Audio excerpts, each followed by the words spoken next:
Hello everyone, welcome to Parul physics KV. आज हम पढ़ेंगे one more concept that is electrostatic potential energy. जो एक चार्जेस का सिस्टम होता है उसके अंदर कोई ना कोई एनर्जी स्टोर्ड होती है जिसे हम बोलते हैं electrostatic potential energy. And how can you define this?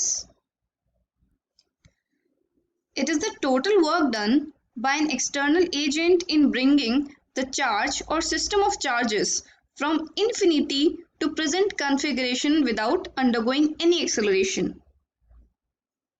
यहाँ पर मैंने एक सिस्टम ऑफ चार्जेस शो किया है Q1, Q2, Q3। अब इसको इस कॉन्फ़िगरेशन तक लाने में मैंने जितना वर्क किया वो कहाँ स्टोर हो जाएगा? इसकी इस सिस्टम की इलेक्ट्रोस्टैटिक पोटेंशियल एनर्जी में स्टोर हो जाएगा।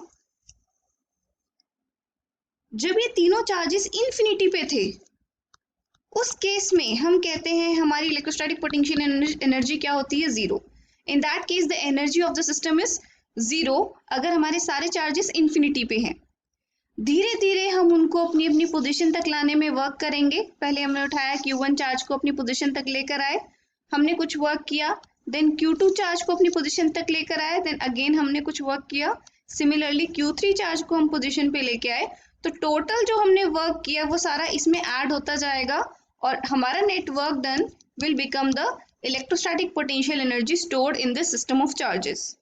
तो इस तरीके से वी कैन फाइंड आउट कि एक सिस्टम ऑफ चार्जेस में कितनी पोटेंशियल एनर्जी है। अगर हम वर्क डन कैलकुलेट कर लेंगे we can easily find out the value of electrostatic potential energy.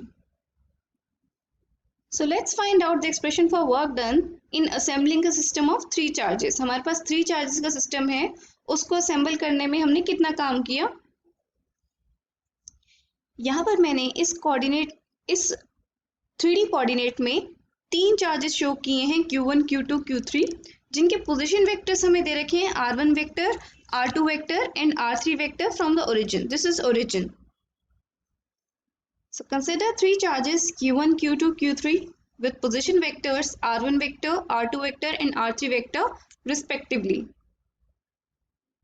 Let us suppose ये जो Q1 और Q2 हैं, इन दोनों चार्जेस के बीच में जो डिस्टेंस है उसको मैं रिप्रेजेंट कर रही हूँ R13। It's Q1 and Q3। Q2 और Q3 इन दो चार्जेस के बीच में जो डिस्टेंस है उसको मैं रिप्रेजेंट कर रही हूँ R23 and the distance between Q1 and Q2 is represented by R12.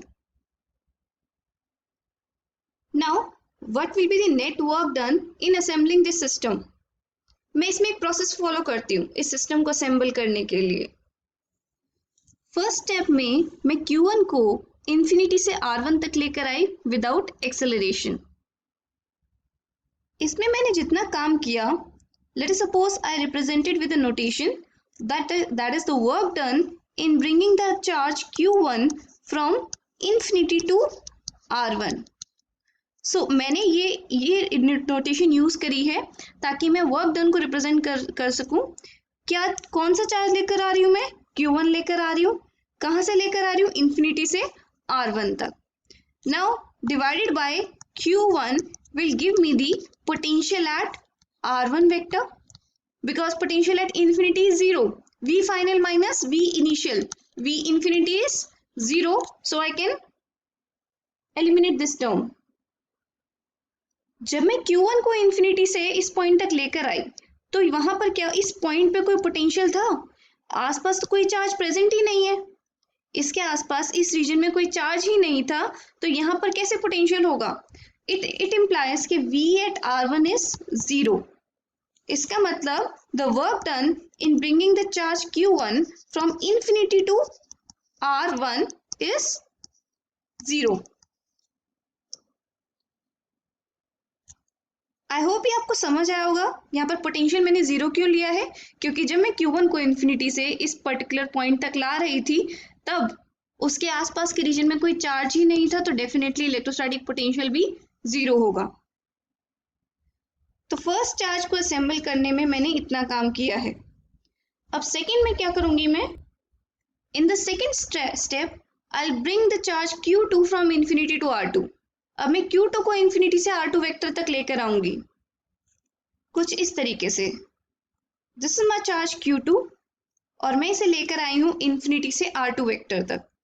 अब मैंने इस प्रोसेस में कितना काम किया देखते हैं। इसे मैं डिनोट करती हूं the work done that is W in bringing the charge Q2 from infinity to R2. This is equal to divided by the charge Q2 that I'm bringing is equal to the potential at point R2 vector. Now इन दोनों charges के बीच में जो distance है that is R12। अब हमें पता लगाना है कि Q2 को जब मैं इस पोजीशन पे लेके आई, लेट सपोज ये पोजीशन थी A, ये पोजीशन है B। जब मैं Q2 को B पोजीशन पे लेकर आई तो B पोजीशन पे पहले से कितना पोटेंशियल मौजूद था, और वो पोटेंशियल था किसकी वजह से? Due to the charge present at A that is Q1। Q1 जो प्रेजेंट था उसके आसपास के रीजन में इलेक्ट्रोस्टैटिक पोटेंशियल होगा, और उस पोटेंशियल में मैं लेकर आई हूं अपने Q2 चार्ज को from infinity to B point. So what is the value of this potential at point at R2 at the distance R12 from Q1? This is equal to K times the potential due to this charge that is Q1 की वजह से charge है, और कितने distance पे मैं potential calculate कर रही हूँ? R12 डिस्टेंस पे। So in order to find the work done in bringing Q2 from infinity to R2 is equal to Q2 times K Q1 upon R12. So this is equal to K Q1 Q2 upon R12. तो अगर हमें बोला जाए कि इस दो charges के system को असेंबल करने में मैंने कितना काम किया, I'll simply add this first equation and second equation. First equation का रिजल्ट था 0। इट मीन्स एक सिंगल चार्ज को लाने में मैंने कितना काम किया था? 0। और दूसरे चार्ज को लाने में मैंने कितना काम किया था? K Q1 Q2 upon R12। तो इन दोनों को मैं ऐड कर दूंगी in order to find the net work done, और net work done will give me the electrostatic potential energy stored in this two charge system, और उसकी वैल्यू क्या होगी? K Q1 Q2 upon R12। Now let's consider a 3 charge system. मैं एक तीसरे charge को भी इस ग्राफ में इस रीजन में लेकर आई हूं at a distance at a position vector R3 vector. मैंने यहाँ पर अपने दोनों रिजल्ट अब तक के लिख लिए हैं, और मैं Q3 चार्ज को इंफिनिटी से उसकी पोजीशन पे ले आई हूँ R3 वेक्टर पे। Now let us suppose Q1 Q2 के बीच में Q1 Q3 के बीच में जो डिस्टेंस है दैट इज R13, और हमारा Q2 Q3 के बीच में डिस्टेंस है that is R23।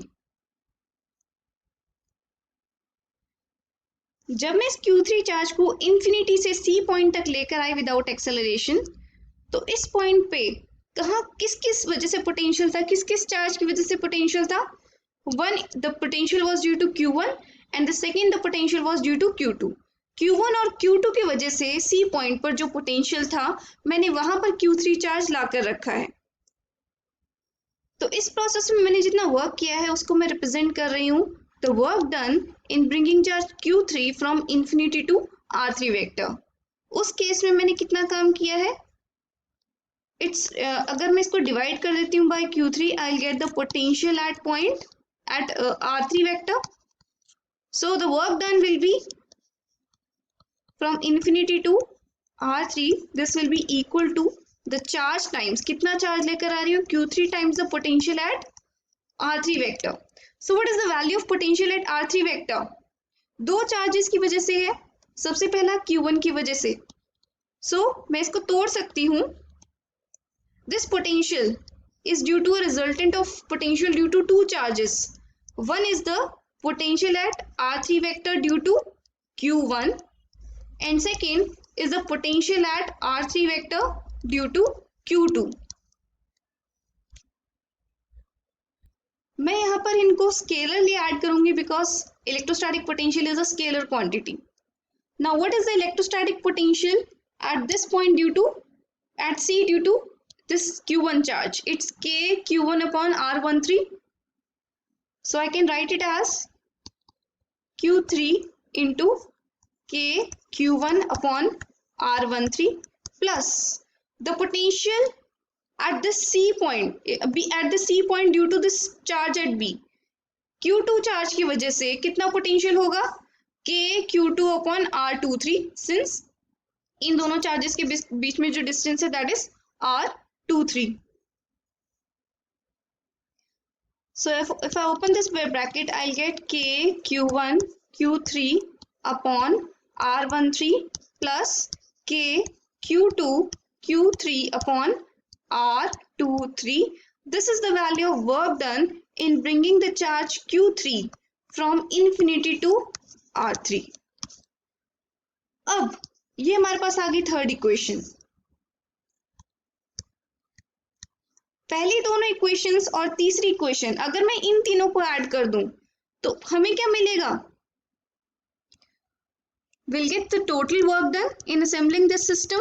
The total work done will be equal to work done in bringing the charge Q1 from infinity to R1 plus work done in bringing charge Q2 from infinity to R2 plus the work done in bringing charge Q3 from infinity to R3. Now this will give me 0 plus K Q1 Q2 upon R12 plus K Q1 Q3 upon R13 plus K Q2 Q3 upon R23. तो हमारी system की potential energy भी तो यही होगी. Electrostatic potential energy is equal to the work done in assembling the system. So this is the expression for electrostatic potential energy for a 3 charge system.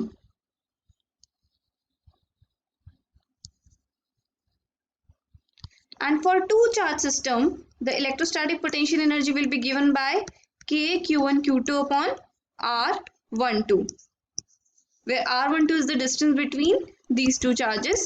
This is for a 2 charge system.